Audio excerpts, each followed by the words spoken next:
स्वागत है दोस्तों आपके अपने एच डी यूट्यूब चैनल। दोस्तों आज है 7 दिसंबर। 7 दिसंबर से जितने भी महत्वपूर्ण क्वेश्चन बन सकते हैं सबको इस वीडियो में क्लियर करेंगे। तो दोस्तों चलिए वीडियो को स्टार्ट करते हैं। देखिए पहला क्वेश्चन क्या है कि प्रतिवर्ष भारतीय नौसेना दिवस कब मनाया जाता है। तो भारतीय नौसेना दिवस कब मनाया जाता है दोस्तों, ये मनाया जाता है 4 दिसंबर को। ऑप्शन सी सही हो जाएगा।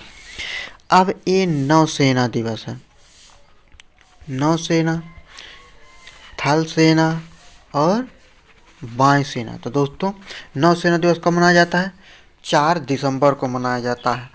अब थल सेना दिवस कब मनाया जाता है, थल सेना दिवस मनाया जाता है, कब मनाया जाता है दोस्तों, 15 जनवरी को। कब, 15 जनवरी को। नौसेना 4 दिसंबर को हो गया। और थल सेना दिवस कब मनाया जाता है, 8 अक्टूबर को मनाया जाता है। कब, 8 अक्टूबर को। अब नौसेना दिवस के प्रमुख कौन हैं। तो दोस्तों नौसेना दिवस के प्रमुख जो हैं, पहले तो एडमिरल करमबीर सिंह थे, लेकिन वर्तमान में हरिप्रसाद हैं। कौन हैं, हरि कुमार हैं दोस्तों, हरि कुमार हैं। और थल सेना के मनोज मुकुंद नरवणे हैं। तो अब वायुसेना के विवेक कौन है, तो दोस्तों ये विवेक चौधरी हैं, याद रखना। अब तो दोस्तों देखिए इसकी थीम क्या है, इसकी थीम है स्वर्णिम विजय। थीम क्या है, स्वर्णिम विजय। अब स्वर्णिम विजय क्यों है, क्योंकि दोस्तों भारतीय नौसेना के 50 साल पूरे हो चुके हैं, इसीलिए इसकी थीम स्वर्णिम विजय रखी गई है। तो दोस्तों 4 दिसंबर 1971 ईस्वी में एक ऑपरेशन चलाया गया था, ऑपरेशन ट्राइडेंट, और जो कराची को तबाह कर दिया था। तो दोस्तों इसी के 50 साल पूरे हो गए हैं, इसीलिए इसका नाम स्वर्णिम विजय रखा गया। तो दोस्तों चलिए अब नेक्स्ट क्वेश्चन देखते हैं। देखिए दूसरा है वेतन दर सूचकांक की नई श्रृंखला का आधार वर्ष क्या है। तो दोस्तों इसका आधार वर्ष याद रखना 2016 है। क्या है, 2016। इसके पहले कौन था, तो दोस्तों इसके पहले 1963 है, 1963 से 65 था। अब ये मंत्रालय कौन सा, तो दोस्तों ये श्रम रोजगार मंत्रालय। कौन सा, श्रम रोजगार मंत्रालय। तो दोस्तों अब इसमें होता क्या, तो दोस्तों वेतन की दरों में जो परिवर्तन होता है उसी को दिखाना इसका काम है, वेतन की दरों में जो परिवर्तन होता है। तो चलिए अब नेक्स्ट क्वेश्चन देखते हैं। संसद की लोकसभा समिति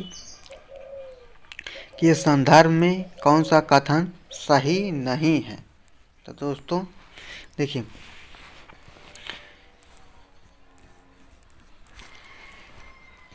क्या कहा है इसमें, कौन सा कथन सही नहीं है। तो देखिए क्या है, ये अधिनियम कौन सा है, तो दोस्तों ये 1919 अधिनियम है, अधिनियम हो गया 1919। अब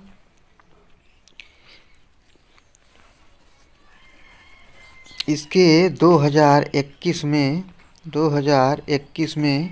100 साल पूरे हुए। कितने हैं, 100 साल पूरे हुए हैं। अब और इसमें मेंबर कितने हैं, तो इसमें मेंबर जो हैं वो 22 हैं। कितने हैं, 22 हैं, मेंबर 22 हैं। अब जिसमें 15 जो है लोकसभा से हैं और 7 जो हैं वो राज्यसभा से हैं। क्या है, राज्यसभा से।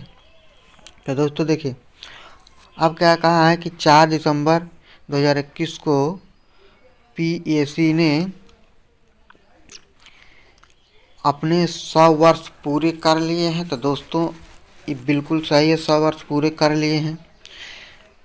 PAC 3 वित्तीय संसदीय समितियों में से एक है, तो दोस्तों ये भी सही है। इसमें 22 सदस्य शामिल हैं, ये भी सही है।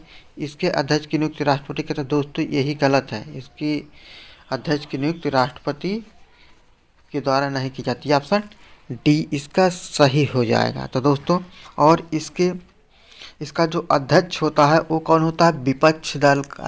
विपक्ष लोक दल का नेता होता है। क्या होता है? विपक्ष दल का नेता होता। और इसके अध्यक्ष की नियुक्ति कौन करता है? तो दोस्तों लोकसभा अध्यक्ष नियुक्त करते हैं। चलिए अब इसमें PAC एक टर्म है। PAC का फुल फॉर्म क्या है? तो दोस्तों इसका फुल फॉर्म है पब्लिक अकाउंट कमेटी। क्या है? Public account committee. चलिए हाल ही में सेंट फ्रांसिस जेवियर फीस्ट का आयोजन कहाँ किया गया था? दोस्तों ये किया गया है कहाँ पर? गोवा में। अब गोवा, तो गोवा की राजधानी क्या है? पणजी। और यहाँ के मुख्यमंत्री कौन है? प्रमोद सावंत। और राज्यपाल कौन है? PS श्रीधरन पिल्लई। अब ये सेंट फ्रांसिस जेवियर फीस्ट थे। तो दोस्तों सेंट फ्रांसिस कौन थे? तो दोस्तों ईसाई धर्म क्या थे? संस्थापक थे। जो भारत में ईसाई धर्म के संस्थापक सेंट फ्रांसिस थे। कहाँ के थे? तो ये स्पेन के थे। कहाँ के थे? स्पेन के थे। तो दोस्तों अब चलिए नेक्स्ट क्वेश्चन देखते हैं। हाल ही में उत्तर प्रदेश के किस स्थान पर भू उपग्रह केंद्र अर्थ सैटेलाइट स्टेशन का लोकार्पण किया जाएगा? तो दोस्तों ये किया जाएगा गोरखपुर। ऑप्शन सी सही हो जाए। अब ये भू अर्थ सैटेलाइट मतलब भू उपग्रह केंद्र है क्या? तो दोस्तों इसमें होगा क्या? पहले समझ लें किसके द्वारा किया है। दोस्तों अनुराग ठाकुर के द्वारा किया गया है। किसके द्वारा? अनुराग ठाकुर के द्वारा। अब अनुराग ठाकुर के द्वारा किया गया है। तो दोस्तों हैं कौन अनुराग ठाकुर? तो सूचना प्रसारण मंत्री हैं। अब भू उपग्रह केंद्र है जो अर्थ सैटेलाइट स्टेशन, इसमें होगा क्या? इसमें भोजपुरी फिल्मों को भोजपुरी कार्यक्रम को 1 घंटे डेली लाइव दिखाया जाएगा। तो दोस्तों याद रखना इसमें रिकॉर्डिंग नहीं चलेगा, बिल्कुल लाइव 1 घंटे दिखाया जाएगा। यही होगा इसमें अर्थ सैटेलाइट स्टेशन में। तो गोरखपुर कहाँ? उत्तर प्रदेश में। गोरखपुर उत्तर प्रदेश में है। उत्तर प्रदेश की राजधानी क्या है? लखनऊ। मुख्यमंत्री कौन है? योगी आदित्यनाथ। राज्यपाल कौन है? आनंदीबेन पटेल। चलिए नेक्स्ट क्वेश्चन। 7 से 19 दिसंबर 2021 तक भारत किस देश के बीच एक्वेरियन सैन्य अभ्यास का 11वां संस्करण आयोजित? तो दोस्तों कौन सा संस्करण है? 11वां संस्करण है। किस देश के साथ है? मालदीव। इंडिया और मालदीव के साथ। अब एक्वेरियन, तो दोस्तों ये कब से कब तक चलेगा? तो दोस्तों ये 6 दिसंबर से 19 दिसंबर तक चलेगा। कब से? 6 दिसंबर से 19 दिसंबर तक की चलेगा। ये आतंकवाद को कंट्रोल करने के लिए एक सैन्य अभ्यास है। किसको? आतंकवाद को कंट्रोल करने के लिए। तो दोस्तों ये तो हो गया भारत और मालदीव के बीच कौन सा? एक्वेरियन सैन्य अभ्यास। अब भारत और बांग्लादेश के बीच कौन सा अभ्यास होता है? तो संप्रीति अभ्यास बांग्लादेश और भारत के बीच होता है।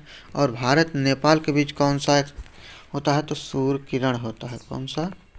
सूर्य किरण भारत और नेपाल के बीच होता है। तो दोस्तों चलिए नेक्स्ट क्वेश्चन देखते हैं। जायकोव डी वैक्सीन के संदर्भ में कौन सा कथन सही है? तो दोस्तों इसमें देखिए क्या दुनिया की एकमात्र DNA बेस आधारित वैक्सीन कौन सी है? जाकोब डी। अब जाकोब डी क्या है कि 7 राज्यों में, भारत के 7 राज्यों में इसको लगाने की मान्यता मिल चुकी है।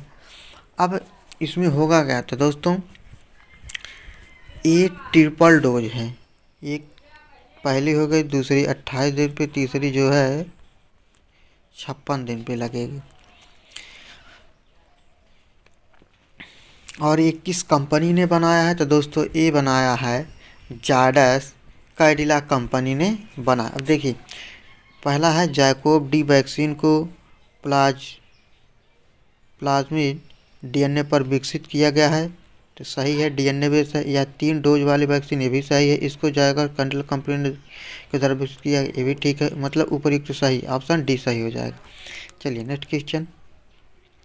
हाल ही में भारत और किस देश ने आर्थिक सहयोग के लिए 4 सूत्री रणनीति पर सहमति व्यक्त की है, तो दोस्तों ये व्यक्त की है श्रीलंका ने। श्रीलंका। अब श्रीलंका की राजधानी क्या है, श्री जयवर्धनपुर कोट्टे। यहाँ के प्रधानमंत्री कौन है, महिंदा राजपक्षे, और राष्ट्रपति कौन है, गोताबाया राजपक्षे। तो दोस्तों चलिए नेक्स्ट क्वेश्चन देखते हैं।